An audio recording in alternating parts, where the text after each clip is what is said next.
Oke, bismillahirrahmanirrahim. Assalamualaikum warahmatullahi wabarakatuh. Selamat pagi, siang, atau sore, atau malam, teman-teman. Di sini kami dari kelas T3B, kelompok A2, ingin mempresentasikan hasil dari praktikum kami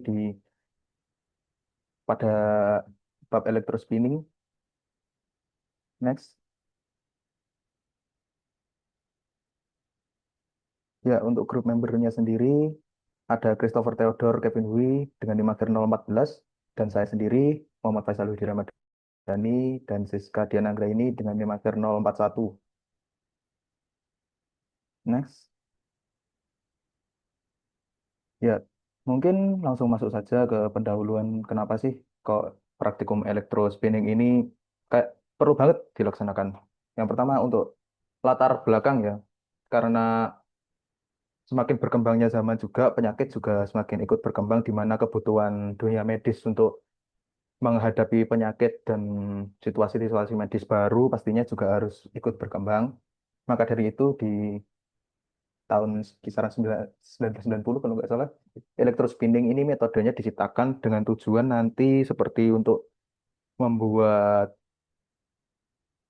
alat-alat seperti yang bisa masuk ke tubuh manusia, biomaterial seperti scaffold tulang atau di bagian tisu engineering dan drug delivery. Karena itu metode elektrospinning ini di mana yang termasuk istilahnya metode baru untuk menciptakan serat nanofiber dengan tujuan yang sesuai saya sebutkan di bagian latar belakang tadi akan menjadi metode yang sangat penting untuk menunjang istilahnya posisi-posisi medis dan untuk menanggulangi masalah-masalah medis di dunia ini hari ini dan ke depannya. Lalu selanjutnya untuk material yang kami gunakan pada praktikum kali ini adalah material PVA atau polyvinyl alkohol. Lalu dengan parameter yang digunakan ada tegangan, flow rate, dan konsentrasi, serta nanti juga ada membahas jarak tip to kolektor. Selanjutnya, tujuan dari praktikum ini sendiri yaitu untuk mensintesis membran serat nano dengan menggunakan elektrospinning dengan variasi pada berbagai parameter yang disebutkan tadi dan melakukan karakterisasi fisik melalui mikroskop dari hasil membran yang sudah didapatkan. Next.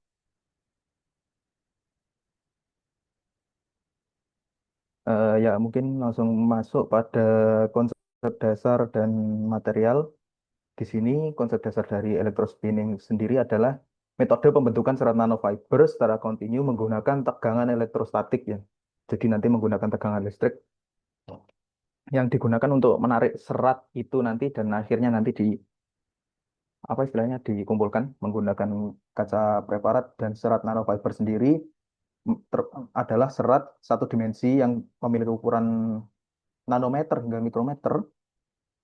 Tapi karena namanya nanofiber pasti fokusnya nanti ke nanometer dengan rasio luas permukaan terhadap volume yang sangat tinggi. Dan penggunaan material PVA pada praktikum ini juga digunakan karena alasan-alasan berikut seperti biokompatibel, water dissolve, dan non-toxic pada tubuh manusia nanti saat diaplikasikan. Oke, next.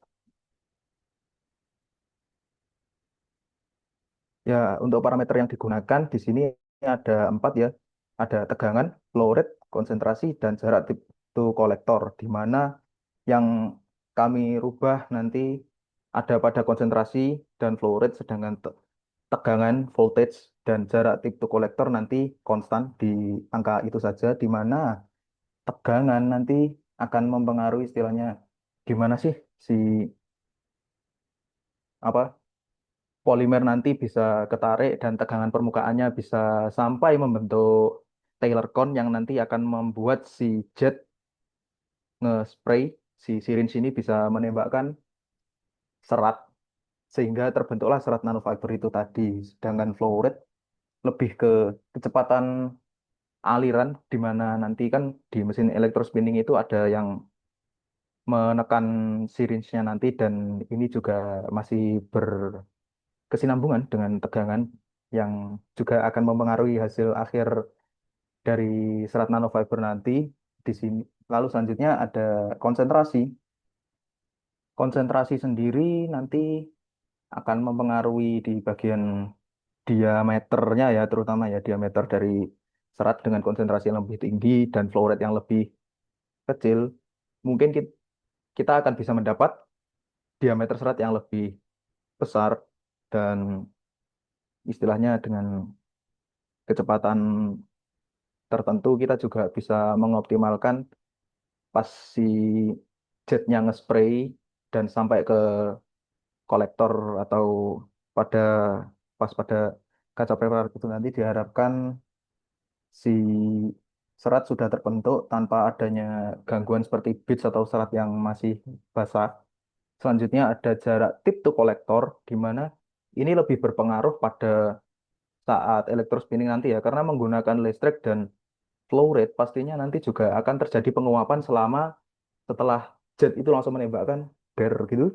Nanti pastinya akan terjadi penguapan di antara jarak ini sehingga parameter jarak tip to kolektor ini sangat perlu untuk dipertimbangkan sehingga nanti saat serat sampai di kolektor atau di koleksi dikolek di preparat bisa serat bisa terlihat jelas, kontinu dan tidak meninggalkan bit serta sudah kering istilahnya, tidak ada serat yang masih basah. Oke, next. Lanjut kepada alat dan bahan. Yang pertama kita akan membahas alatnya. Di sini kami selama praktikum menggunakan spuit atau syringe di mana itu nanti sebagai digunakan untuk penembaknya dengan jarumnya itu dibuat tumpul, dibuat lingkaran, tidak tajam lagi. Lalu aluminium foil yang dimana nanti diletakkan di kolektornya. Selanjutnya ada magnetic stirrer dan magnetic bar yang digunakan untuk mengaduk campuran PVA dan Aquades. Nanti mengambil mikroskop, lalu ada selotip, elektrospinning sendiri untuk melakukan praktikum ini, lalu mikroskop yang seperti saya katakan tadi untuk me- melihat lah istilahnya gimana sih hasil tangkapan dari elektrospinning ini di atas kaca preparat dan dilihat di mikroskop seperti apa rupanya. Lalu ada handscoon dan selanjutnya ada penggaris digunakan untuk mengukur jarak tip to kolektor tadi. Timbangan digital untuk mengukur berat dari serbuk PVA yang nanti digunakan untuk membuat campuran PVA dan Aquades. Lalu ada pinset serta glass beaker yang digunakan untuk mencampur tempat di mana si Aquades dan serbuk PVA nanti akan dicampur menggunakan magnetic stirrer dan magnetic bar. Oke, next.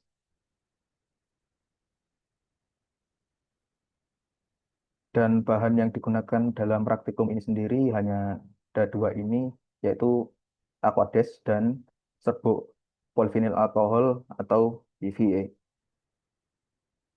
Next.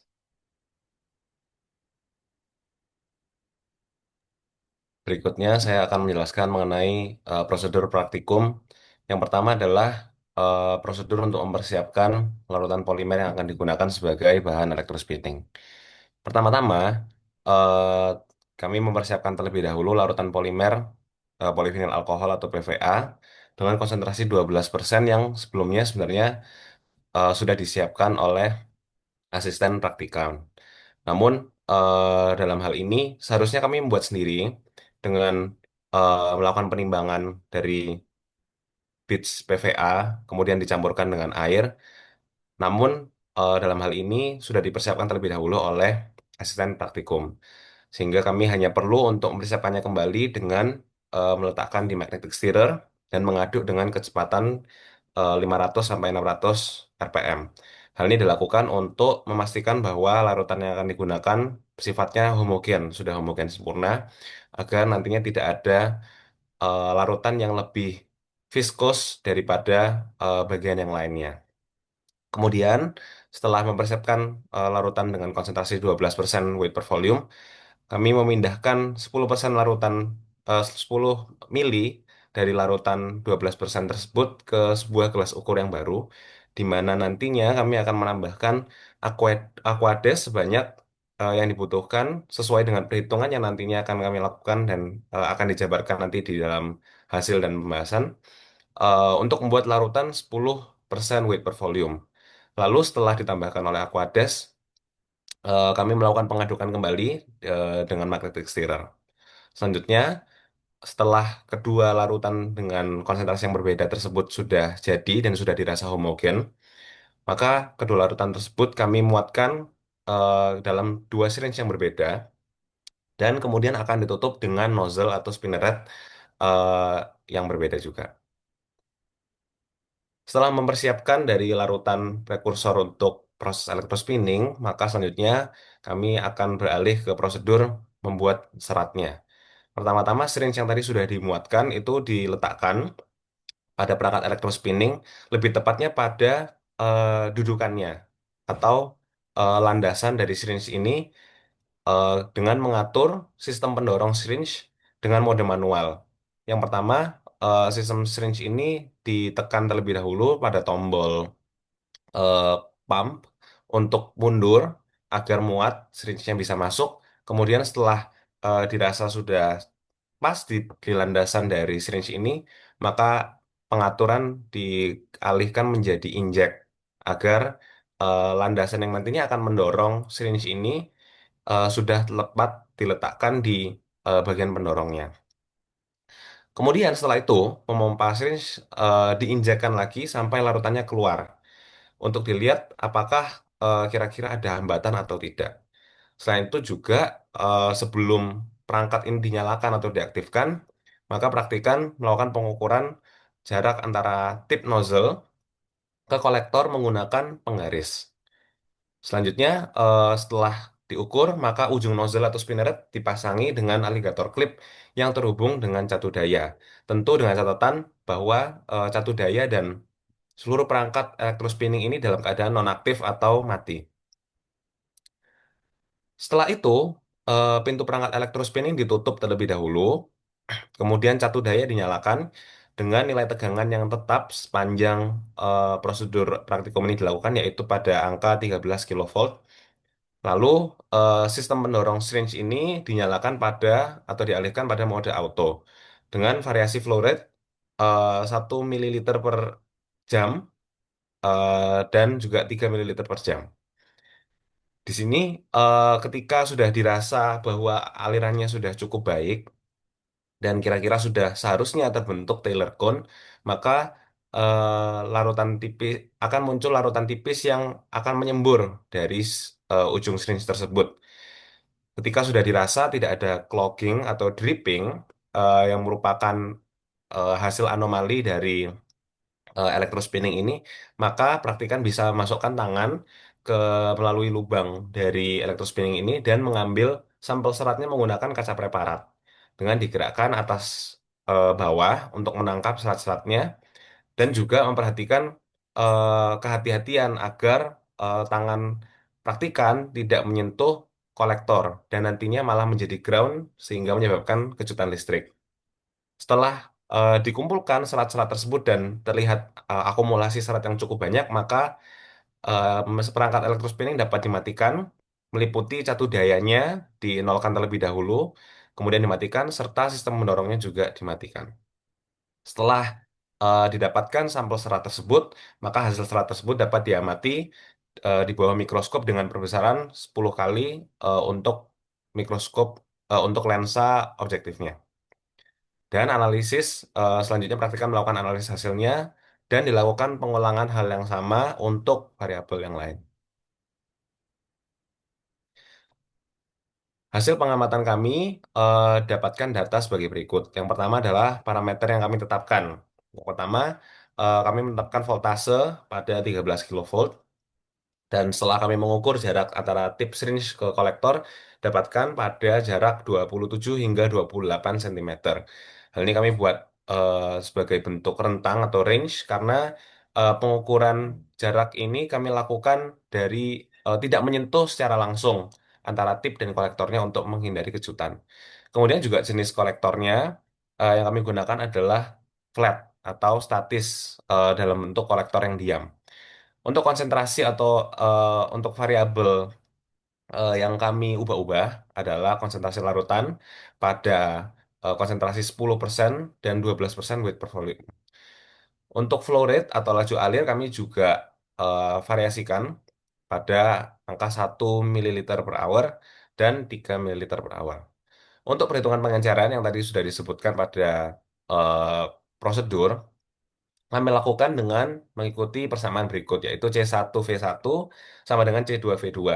Dengan keterangan bahwa satu di sini merupakan PVA 12% weight per volume dengan volume 10 mililiter sebagai larutan awal yang akan diencerkan menuju larutan kedua, yaitu C2V2 dengan target 10% weight per volume. Untuk mendapatkan eh, berapa banyak volumenya, maka praktikan melakukan persamaan berikut sehingga didapatkan bahwa V2 atau larutan volume dari larutan yang baru yang akan dibuat adalah 12 mililiter. Sehingga perlu ditambahkan 2 mililiter Aquades dari volume awalnya yaitu 10 mili menjadi 12 mili.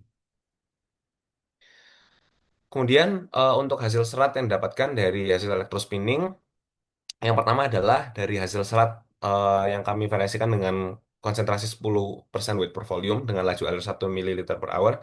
Di sini eh, didapatkan bahwa hasil seratnya sangat tipis dan juga dalam bentuk morfologinya adalah tidak rapat. Selanjutnya untuk laju alir 3 ml/hour dengan konsentrasi yang sama, dapatkan bahwa seratnya itu lebih tebal dari variasi sebelumnya. Namun tetap masih kurang rapat atau sedikit ada jarak di antara seratnya. Di hasil yang ketiga atau di variasi yang ketiga pada konsentrasi yang kali ini sudah di angka 12% weight per volume, untuk laju alir 1 ml/hour, dapatkan bahwa seratnya tidak kontinu dan terpecah-pecah seperti ini. Kemudian juga ketebalannya meningkat dari konsentrasi sebelumnya. Dan untuk variasi atau kelompok variasi yang terakhir adalah dengan laju alir yang meningkat di angka 3 ml/hour, dapatkan bahwa seratnya kontinu, kemudian juga ketebalan dari serat ini didapatkan paling tinggi atau paling tebal di antara semua variasi.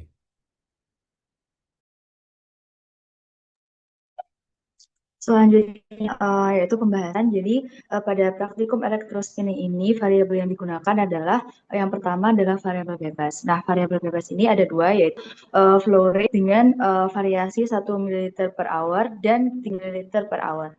Terus ada konsentrasi larutan PVA sebesar 10% dan 12%. Yang kedua adalah variabel konstan, yaitu tegangan listrik sebesar 13 kilovolt dan jarak jarum sampai kolektor yaitu 27 cm. Next.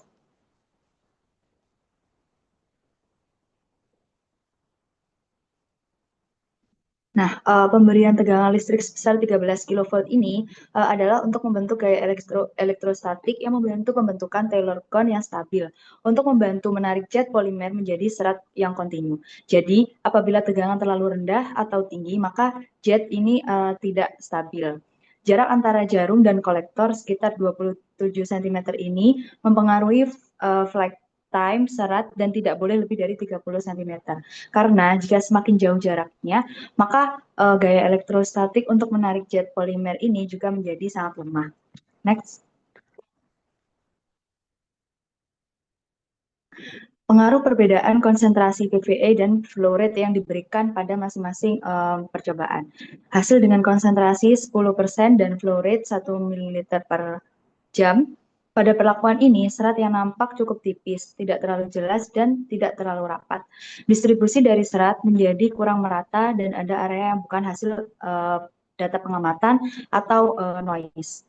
Selanjutnya adalah hasil dengan konsentrasi 10% dan flow rate 3 ml per jam. Dengan konsentrasi VA yang sama sebesar 10%, tapi dengan flow rate-nya 3 ml per jam, menjadikan serat yang dihasilkan lebih tebal namun masih belum merata. Serat juga terlihat menggumpal dan ada area noise.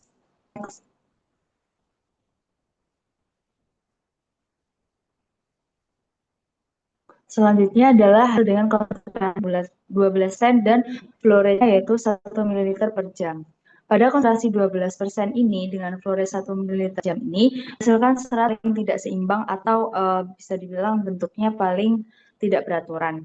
Hal ini dikarenakan konsentrasi tinggi dan laju air atau flow rate-nya rendah menghasilkan dan konsentrasinya rendah menghasilkan kontinuitas serat terburuk akibat ketidakmampuan tegangan mempertahankan zat polimer yang kental atau terjadinya penyumbatan atau clogging. Selanjutnya, hasil dengan konsentrasi 12% dan flow rate-nya yaitu 3 ml per jam. Dengan perlakuan ini, maka menghasilkan serat yang dapat dikatakan paling tebal dari ketiga perlakuan lain. Serat terlihat lebih jelas, yang hal ini dipengaruhi oleh flow rate-nya.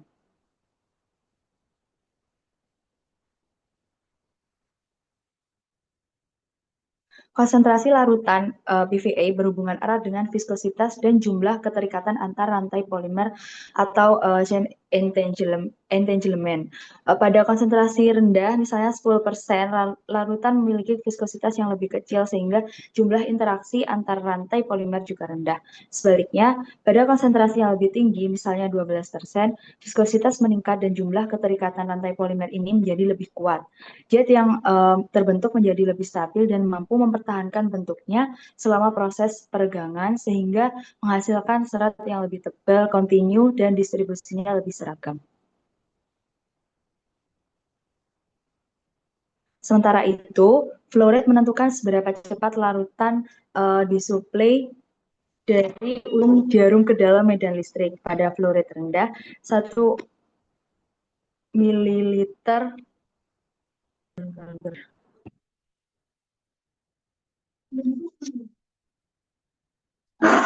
uh, pada flow rate rendah 1 ml per jam, larutan keluar secara perlahan. Zat memiliki waktu yang cukup untuk mengalami peregangan dan penguapan pelarut sebelum mencapai kolektor. Kondisi ini mendukung terbentuknya serat yang lebih halus, kering, dan juga seragam. Sebaliknya, apabila flow rate tinggi 3 ml per jam, larutan dalam zat menjadi lebih besar. Penguapan pelan menjadi tidak cukup sehingga serat yang terbentuk cenderung lebih tebal saat mencapai kolektor dan mudah mengalami deformasi seperti penggalan atau terbit.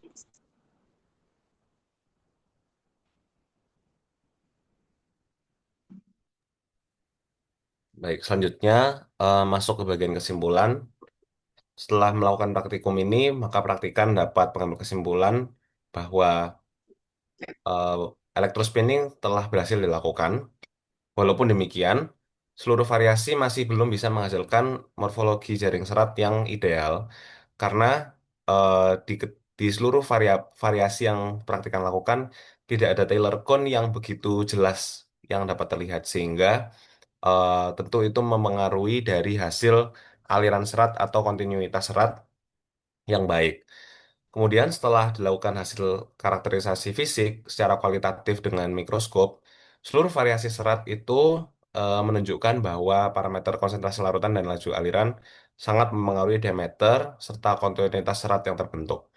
Seperti yang tadi sudah dijelaskan oleh teman saya bahwa seiring peningkatan konsentrasi larutan dari 10% hingga 12% weight volume, itu akan menambah atau meningkatkan ketebalan diameter dari seratnya karena ada entanglement atau chain entanglement dari molekul polimer tersebut.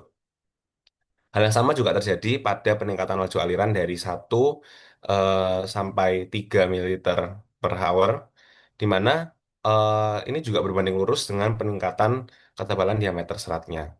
Sehingga variasi dengan konsentrasi dan laju alir maksimum pada angka 12% weight per volume dan 3 ml per hour terbukti menghasilkan serat paling tebal dengan kontinuitas yang terbaik di antara sampel-sampel yang lain. Kemudian juga kombinasi parameter pada variasi C atau pada konsentrasi 12% weight per volume dan laju alir 1 ml per hour itu yang didapatkan paling tidak seimbang karena konsentrasinya tinggi dan laju alirnya rendah. Sehingga kontinuitas seratnya itu buruk sehingga membentuk seperti serat-serat terputus begitu. Dan juga walaupun ketebalannya bagus, Tapi hal ini menunjukkan bahwa tegangan tidak mampu untuk mempertahankan jet polimer yang begitu kental karena konsentrasinya tinggi, sehingga membentuk serat-serat yang terputus-putus. Dan juga ini juga dapat terjadi karena adanya penyumbatan atau clogging. Kemudian juga keberhasilan membentukkan serat kontinu dan seragam ini sangat bergantung pada keseimbangan antara viskositas, supply volume laju aliran atau flow rate, dan juga gaya tarik medan listrik yang sesuai. Namun selain dari parameter-parameter ini, ada juga pengendalian faktor non-parameter yang seharusnya praktikan bisa cegah atau bisa praktikan pertimbangkan juga sebelum melakukan praktikum ini dengan melakukan pembersihan ujung nozzle sebelum praktikum untuk mencegah terjadinya clogging sehingga serat yang terbentuk bisa lebih baik. Selain itu juga ada faktor homogenitas larutan yang sebaiknya diaduk terlebih dahulu atau diletakkan di suhu ruang agar tidak terjadi penggumpalan pada larutan polimer tersebut. Demikian prestasi yang dapat kami sampaikan. Kurang lebihnya mohon maaf. Assalamualaikum warahmatullahi wabarakatuh. Silakan apabila ada pertanyaan dari kelompok A1.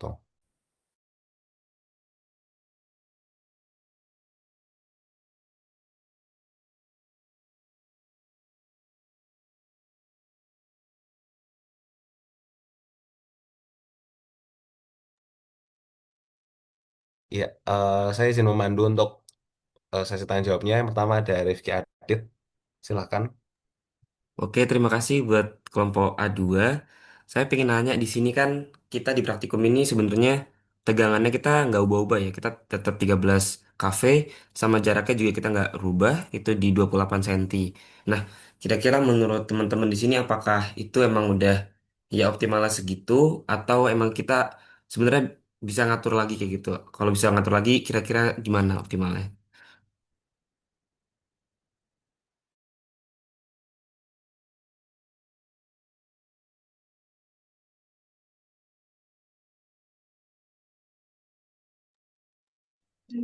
Baik, mungkin pertanyaan dari Rizky Aditya akan kami tampung terlebih dahulu. Mungkin ada teman-teman lain yang ingin bertanya, dipersilahkan. Ya, silakan Sarah. Baik, izin bertanya. Nah, ujung jarum yang kalian pakai ketika praktikum itu tajam atau tumpul? Dan kalau misalkan, maaf maaf. Dan apakah kira-kira itu akan berpengaruh kepada hasil elektrospinning kalau misalkan ukuran atau bentuk jarumnya diganti? Terima kasih. Baik, terima kasih Sarah. Selanjutnya untuk Aldi. Baik, izin bertanya, kan pada saat praktikum tuh cat polimer itu kan menyembur ke segala arah dan bisa dikatakan menjauh dari pusat kolektor. Nah, kira-kira tuh penyebabnya tuh apa ya? Terima kasih.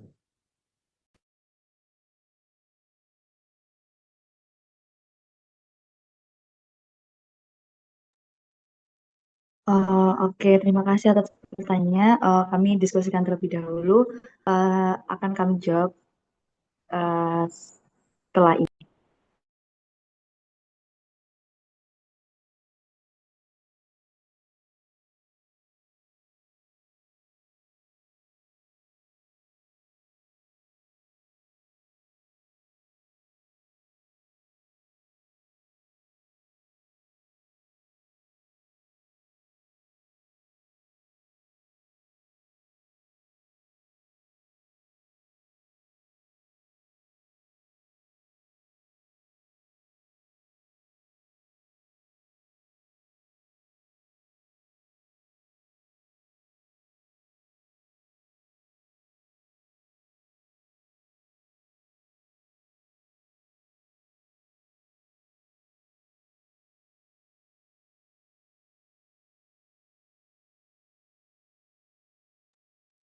Eh, Baik, izin masuk apa suara saya terdengar jelas ya? Jelas. Oke, baik. Mungkin saya akan mencoba menjawab pertanyaan dari Rifki Aditya ya. Sebenarnya jarak tip to kolektor di 28 cm dan tegangan yang tetap di 13 kilovolt, tepatnya di beda tipis 13,02 kilovolt.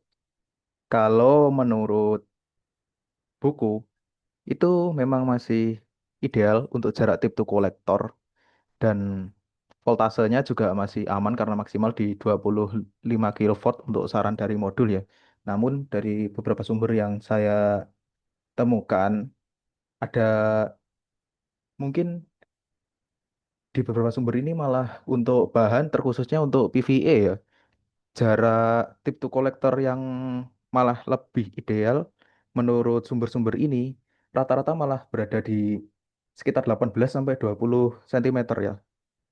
Dan di mana untuk masing-masing voltase malah ada yang melebihi terutama untuk campuran PVA PVA CS pada jarak tip to kolektornya disarankan di 14 cm dan voltasenya malah di 30 kilovolt dengan flow rate yang justru kecil sekali di 0,2 ml per jam.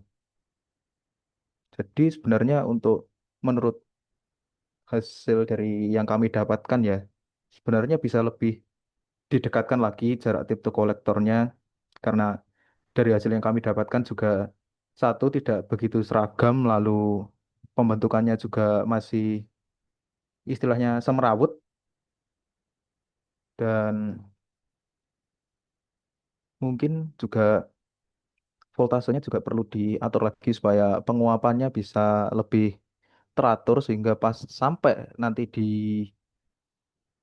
kolektor, harapannya itu serat sudah kering dan siap untuk diolah ke tahap yang lebih lanjut. Apakah mungkin menjawab? Oke, menjawab Faisal. Terima kasih. Terima kasih Mas Adit.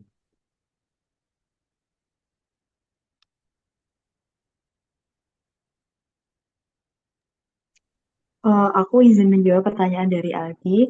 Kenapa tadi semburan dari jarum itu bisa tidak memusat atau bahkan menjauhi dari pusat? Nah, itu ada beberapa faktor yang menyebabkan semburannya itu tidak merata atau berantakan.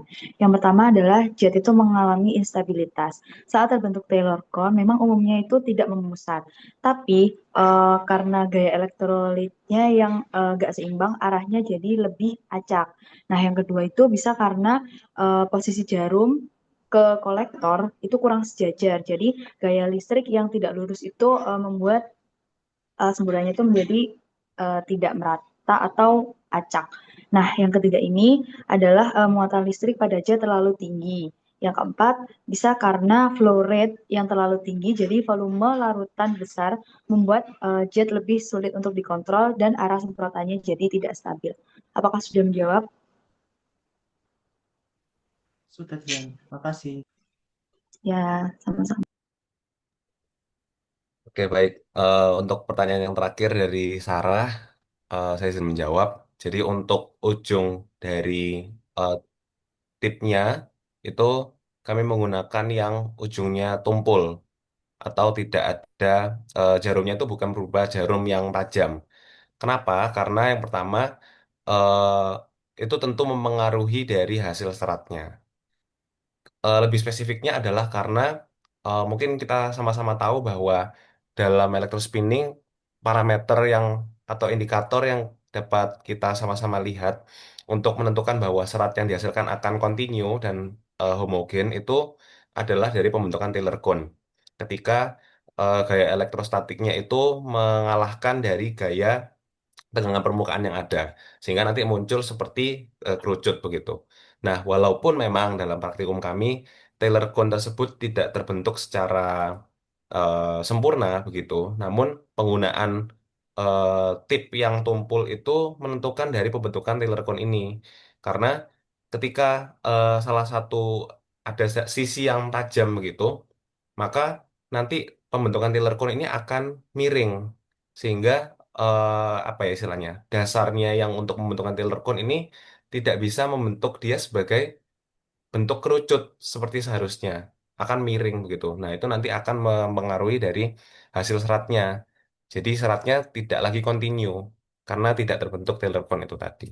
Begitu. Nah kemudian bagaimana jika tipnya diubah ukurannya? Kebetulan tip yang kami gunakan itu ada dua, tip yang ujung oranye dan ujung warna ungu. Setelah kami cari tahu, untuk yang ujung oranye itu di angka 14 gauge, di mana itu cukup besar, dan juga yang ungu itu di angka 26 sampai 31 gauge, yang ukurannya lebih kecil. Nah, ini akan mempengaruhi dari diameter seratnya terutama, karena diameter serat tersebut ketika kita menggunakan diameter yang lebih kecil untuk tip jarumnya, maka dia akan menghasilkan serat nano.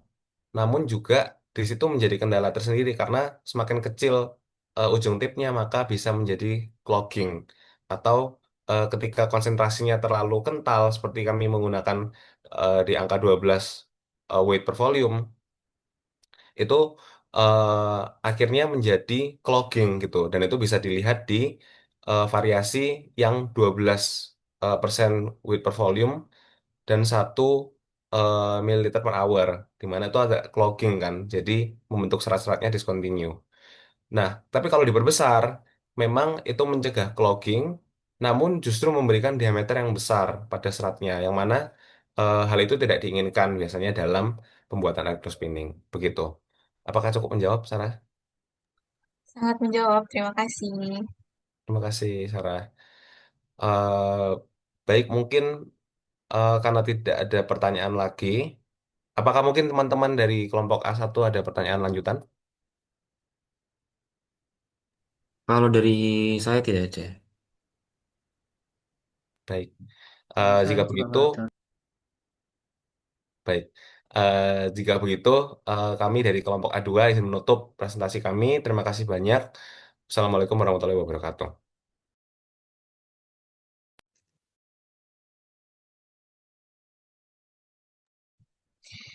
Baik, Assalamualaikum warahmatullahi wabarakatuh. Salam sejahtera bagi kita semua. Yang terhormat Pak Fadli selaku dosen pembimbing dan juga Kak Cindy selaku asisten praktikum. Perkenalkan kami dari kelompok A1 akan mempresentasikan hasil praktikum kami yaitu 3D printing. Next. Berikut anggota dari kelompok kami ada Aldi Putra Erlangga dengan NIM 017, Sarah Krisnawardani dengan NIM 016, dan Muhammad Rifki Aditya dengan NIM 055. Next. Baik, pada presentasi kali ini beberapa hal yang akan kami bahas antara lain adalah latar belakang, dasar teori, dan bahan prosedur, data hasil, pembahasan, dan juga kesimpulan serta saran. Next. Yang pertama adalah latar belakang dari praktikum ini. Jadi, perkembangan teknologi di bidang biomedis saat ini telah mengalami peningkatan yang cukup pesat, salah satunya dengan berkembangnya teknologi 3D printing. Nah, teknologi ini merupakan metode pembuatan objek tiga dimensi dengan cara menambahkan material secara bertahap berdasarkan model digital yang telah dirancang sebelumnya. Nah, salah satu aplikasi yang cukup berkembang adalah dalam pembuatan scaffold untuk rekayasa jaringan. Berdasarkan penelitian yang ada, scaffold yang dibuat menggunakan 3D printing dapat memiliki struktur yang menyerupai jaringan asli serta mampu mendukung pertumbuhan sel, misalnya dalam proses regenerasi tulang. Nah, tujuan dari praktikum ini sendiri yaitu untuk mengenalkan 3D printing dan menentukan parameter pembentukan produk pada slicer, serta memahami additive manufacturing dan cara kerja perangkat tersebut. Next. Selanjutnya dasar teori. Jadi prinsip dasar dari 3D printing adalah fabrikasi berlapis, di mana material akan ditambahkan secara bertahap hingga membentuk struktur tiga dimensi. Material yang digunakan sangat beragam, mulai dari polimer, logam, keramik, hingga biomaterial, tergantung pada metode dan aplikasi yang diinginkan. Nah, fleksibilitas dalam pemilihan material ini menjadi salah satu keunggulan utama teknologi 3D printing. Dalam implementasinya sendiri terdapat berbagai teknik 3D printing yang umum digunakan. Nah, beberapa metode yang banyak digunakan saat ini antara lain ada FDM, SLA, dan juga SLS. Next. Perkembangan teknologi 3D printing membawa banyak dampak signifikan, terutama dalam bidang biomedis, di mana teknologi ini memungkinkan pembuatan implan, prostetik, dan juga perangkat medis yang disesuaikan dengan anatomi pasien sehingga meningkatkan efektivitas dan juga kenyamanan penggunaan. Nah, selain itu, dalam bidang rekayasa jaringan, 3D printing digunakan untuk membuat scaffold yang dapat mendukung pertumbuhan sel dan regenerasi jaringan. Nah, meskipun memiliki banyak keunggulan, teknologi 3D printing juga memiliki beberapa keterbatasan, di mana proses pencetakannya yang relatif lambat menjadikannya kurang efisien untuk produksi massal. Nah, selain itu, ukuran objek yang dapat dicetak terbatas oleh dimensi printer serta variasi material yang masih terbatas dibandingkan dengan metode manufaktur konvensional. Kemudian kualitas permukaan hasil cetakan juga sering memerlukan proses post-processing untuk mendapatkan hasil yang lebih halus dan juga sesuai dengan standar yang diinginkan. Next. Selanjutnya ada alat tambahan. Untuk alat yaitu seperangkat alat komputer, 3D printer Anycubic Cobra 2, aplikasi SolidWorks, aplikasi 3D printer Versa Slicer, terus SD card, penggaris, mikroskop high view, timbangan, dan gelas ukur. Dan untuk bahan yang digunakan yaitu filamen PLA dan aqueous atau air. Selanjutnya ada prosedur pembuatan scaffold dan prosedur praktikumnya. Yang pertama itu kita menentukan desain scaffold berdasarkan studi literatur. Kita memilih desain yang struktur yaitu TPMS primitif karena ringan dan mendukung pertumbuhan sel. Terus yang pertama itu kita membuat blok dasar dengan ukuran 1,5 mm kubik, lalu menjadi elemen penyusun scaffold. Setelah itu membuat pori dengan diameter 1,0 atau 1 mm pada tiga arah menghasilkan struktur berpori 0,5 mm. Unit sel diulang hingga ukuran 15 kali 15 kali 15 mm yang akan membentuk scaffold utuh. Semua bagian digabung jadi satu dan dicek ukuran kesesuaian desain dan disimpan dalam format STL untuk 3D printing. File STL dimasukkan ke proses slicer untuk diatur parameter pencetakan. Setelah itu file dimasukkan ke printer 3D menggunakan material PLA. Lalu setelah di print kita lanjut ke tahap pengambilan data pori menggunakan mikroskop high view, mengambil gambar scaffold dari beberapa sisi, terus mengukur diameter pori menggunakan IMSG, menghitung densitas dari massa dan volume. Setelah itu mengukur volume pori dengan metode pencelupan, dan yang terakhir menghitung porositas. Berikut data hasil dari diameter pori. Yang pertama yang di sebelah kiri itu ada hasil dari scaffold 1 yang dimana sebentar.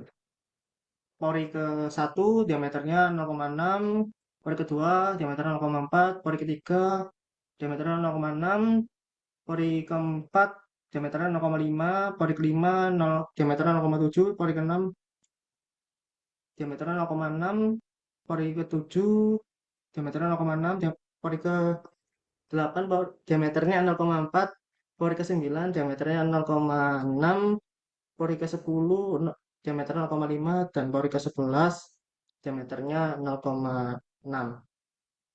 Begitu juga dengan hasil-hasil dari scaffold 2 dan seterusnya, kurang lebihnya seperti itu.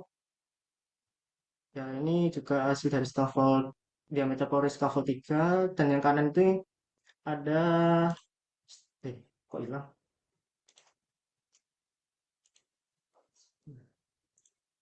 Nah, yang kanan ini ada standar deviasi scaffold 1 minnya 0,545, standar deviasinya 0,142, scaffold 2-nya minnya dapat 0,706, standar deviasinya 0,079, dan scaffold 3 minnya 0,485 dan standar deviasinya 0,128. Selanjutnya ada data hasil yaitu densitas. Untuk scaffold 1 densitas yang dapat yaitu 0,8 gram.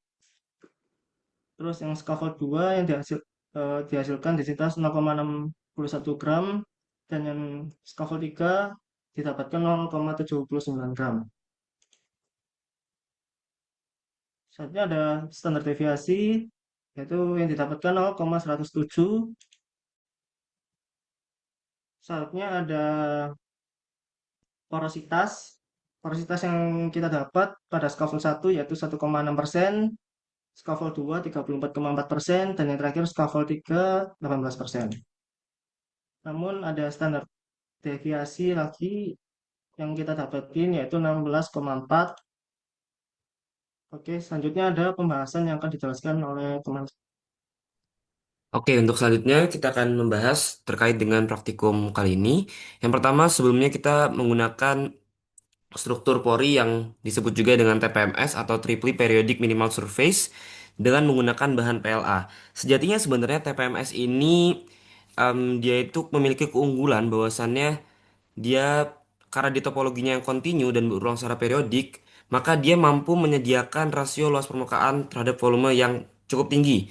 Sehingga rasio tersebut diharapkan mampu menjadi hal yang krusial untuk perlekatan sel dan juga pertumbuhan seluler pada scaffold. Kemudian untuk PLA sendiri yang sudah kita ketahui bersama, PLA di sini merupakan termoplastik yang nantinya kita panaskan dan juga kemudian kita gunakan sebagai bahan untuk 3D printing kali ini. Yang pertama dari scaffold 1, scaffold 2 dan scaffold 3, terlihat di sini perbedaannya adalah yang di scaffold 2 ini menggunakan 3D printing yang tertutup yang kalau di lab itu yang sebelah kanan, sedangkan kalau yang scaffold 1 dan 3 ini menggunakan 3D printing yang terbuka. Seperti itu. Lanjut.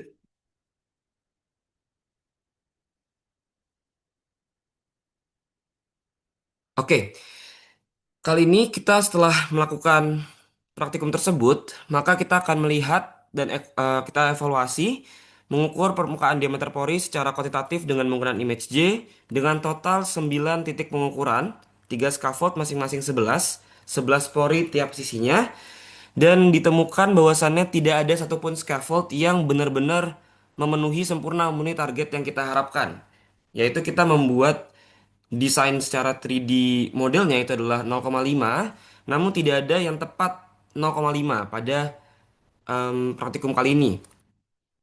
Yang paling mendekati adalah dengan main 0,485, selisih 0,15 dari target.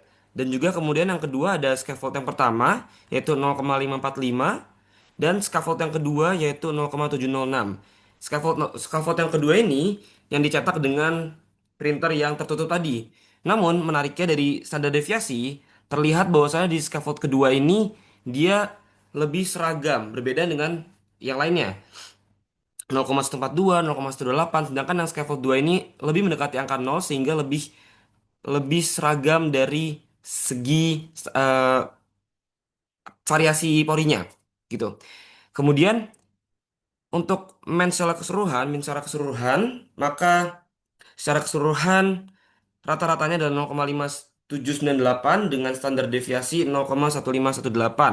Standar deviasi ini menunjukkan bahwasannya variasi pori antar scaffold itu menunjukkan signifikansi yang cukup besar. Lanjut.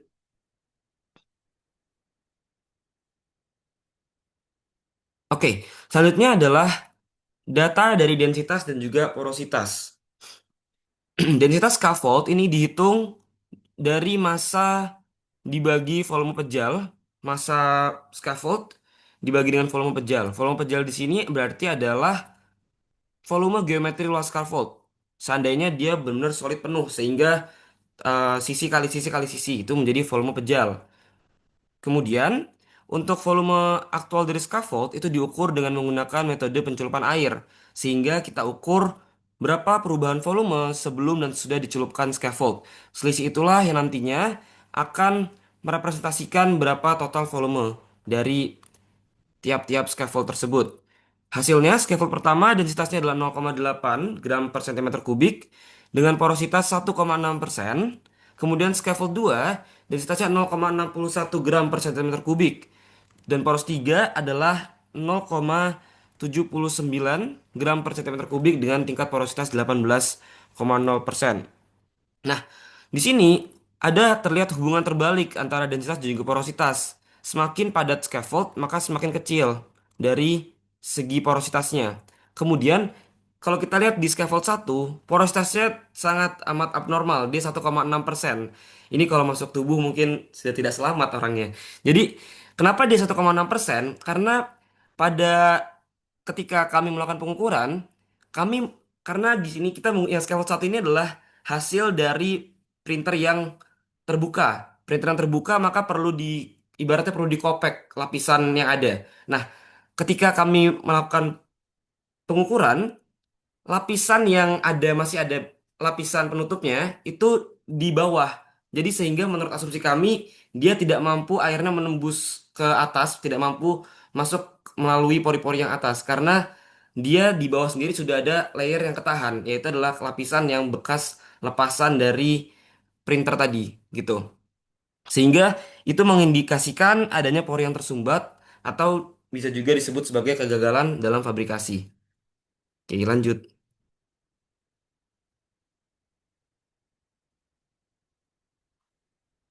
Oke, kemudian faktor penyebab berbagai variasi ini yang pertama adalah bisa jadi salah satunya adalah diameter dari nozzle.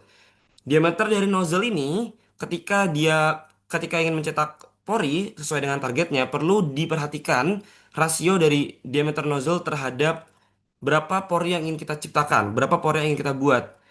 Sebenarnya katanya dikatakan setelah dibaca-baca adalah minimal 2 kali diameter nozzle untuk bisa menciptakan ukuran fitur terkecil. Jadi artinya misalkan 0,5 pori yang mau kita buat, maka nozzle yang seharusnya minimal digunakan adalah 0,2. Segitu, sekitar segitu. Kemudian yang kedua adalah over extrusion, di mana material meleleh ke area sekitar pori sehingga mampu mengurangi ukuran pori yang sebenarnya. Makanya kalau kita lihat di gambar tadi, scaffold 1 dan 2, di situ dia seperti porinya tuh udah nggak karuan gitu. Jadi kayak dia berpori ya enggak, tapi juga nutup sempurna ya enggak juga gitu. Karena bisa salah satunya adalah over extrusion. Kemudian yang ketiga adalah printer terbuka. Sehingga karena printeran terbuka itu mampu lebih terekspos dengan lingkungan sekitarnya. Sehingga dapat berdampak juga dari fluktuasi suhu ruangan. Kemudian juga sehingga berdampak kepada laju pendinginan material dari yang kita lakukan di 3D printing juga. Keempat, ada kalau kita lihat di gambar ada semacam kontaminan kalau kita lihat ada kayak helai rambut atau apapun itu seperti debu gitu itu yang mampu akhirnya mengakibatkan ketidakseragaman atau ketidaksempurnaan dalam printing kami. Kemudian apa implikasinya hasilnya? Sebenarnya dari ukuran pori rata-rata yang tadi 588 mikrometer itu masih cukup dalam rentang yang optimal untuk segi vaskularisasi yaitu di angka 100 hingga 500. Namun dari segi keseragaman pori standar deviasinya sangat besar. Distribusi pori tidak homogen sehingga ketika diaplikasikan beneran pertumbuhan jaringan tidak akan merata.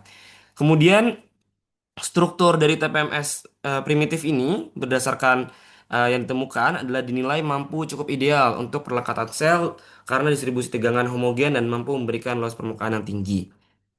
Lanjut. Oke, maka dari itu kesimpulan dari praktikum kali ini adalah scaffold yang paling mendekati desain adalah scaffold yang ketiga dengan rata-rata 0,485 mm atau 0,5 mm.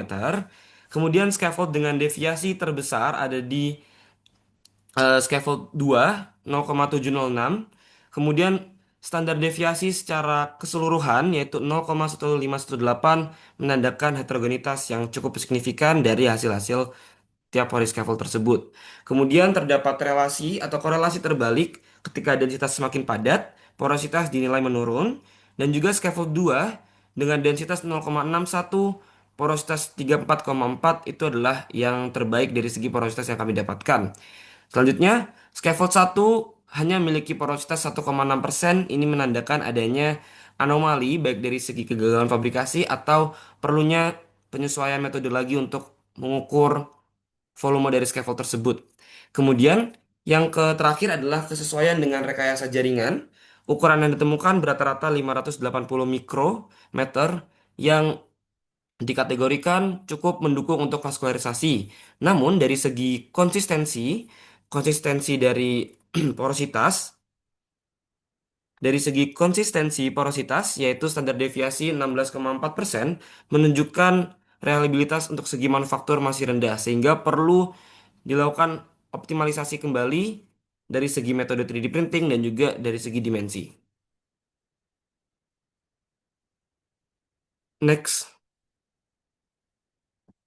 Oke, mungkin cukup sekian presentasi dari kami terkait dengan 3D printing. Apakah dari kelompok A2 ingin ada pertanyaan?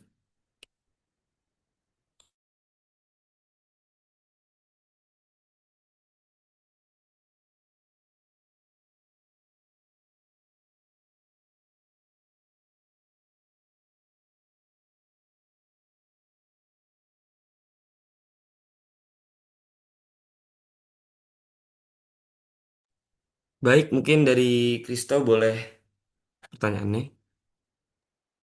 Baik, sebenarnya terima kasih banyak teman-teman A1 sudah memprestasikan dengan baik dan menampilkan hasil yang apa adanya. Terima kasih sudah menjelaskan juga mengenai implikasinya. Tapi mungkin saya mau tanya, tadi kan juga sempat dipresentasikan bahwa scaffold kedua itu kan dia secara standar deviasi kan paling kecil untuk diameter porinya ya. Eh, saya mau membahas diameter porinya. Jadi kan secara standar deviasi untuk scaffold kedua kan dia paling kecil. Yang artinya sebenarnya ukuran porinya kan seragam. Tapi kenyataannya main diameter porinya itu justru malah lebih besar, paling melenceng lah di antara scaffold 1 dan 3. Nah, kira-kira itu kenapa bisa terjadi ya? Jadi eman aja gitu sebenarnya porinya sebenarnya sudah homogen tapi dia ukurannya lebih besar dari seharusnya. Terima kasih. Oke, baik. Terima kasih Kristo. Dari teman-teman yang lain, apakah ada pertanyaan?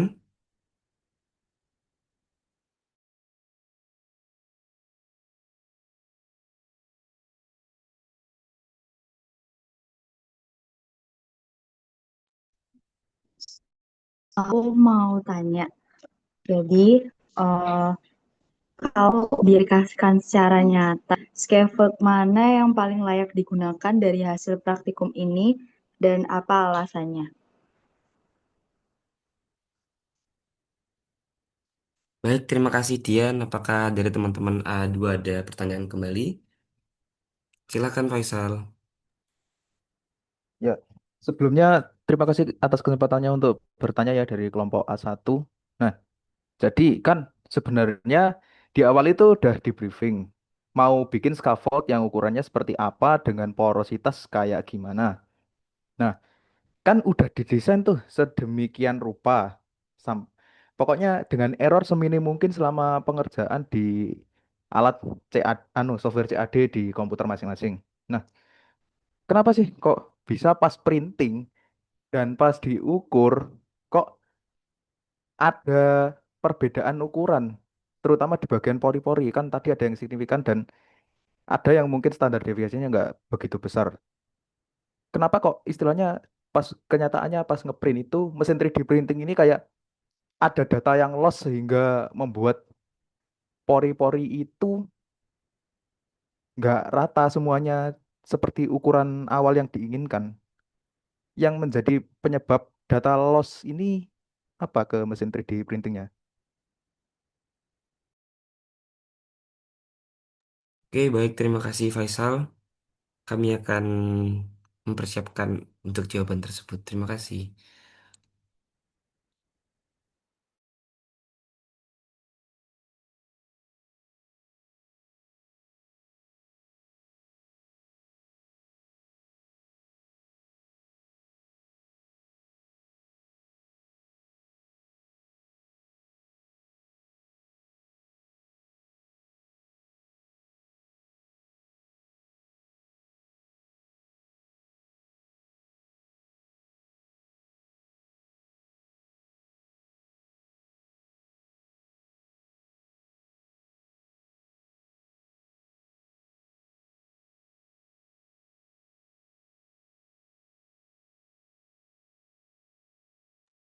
Oke, baik.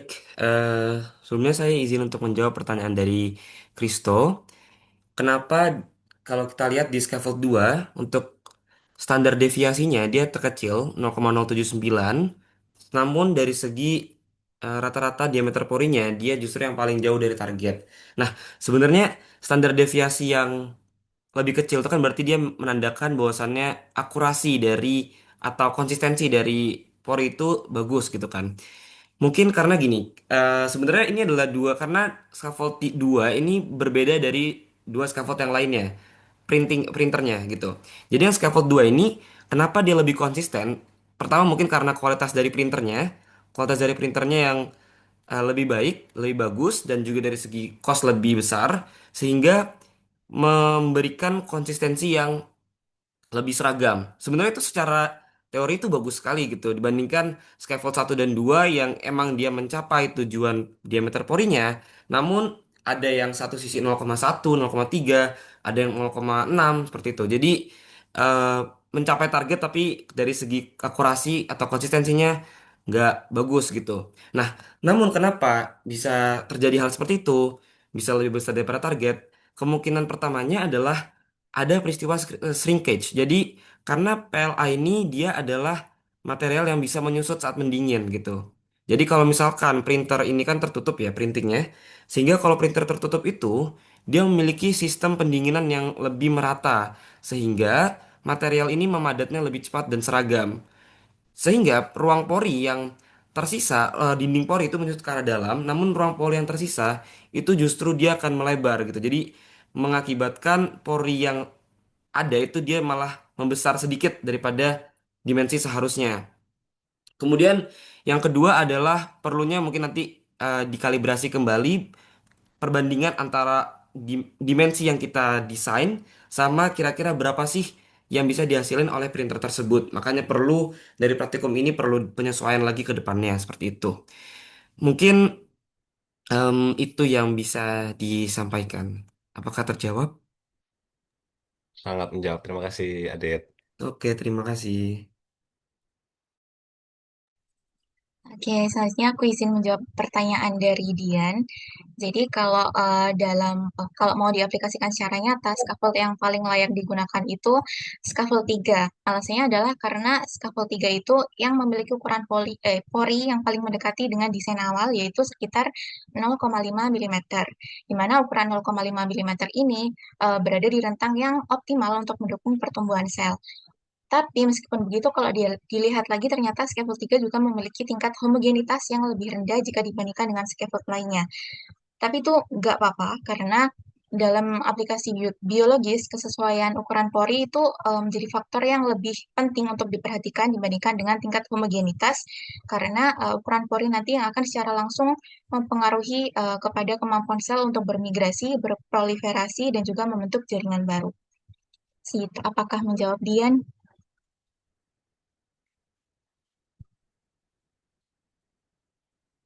Oke, terima kasih.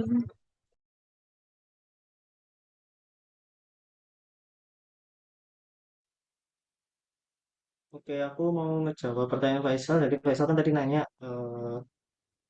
kan kita udah ngedesain sedemikian rupa kayak udah presisi gitu lah. Tapi pas di print itu kayak apa ya, semerawut gitu kan hasilnya kayak nggak sesuai apa yang didesain gitu.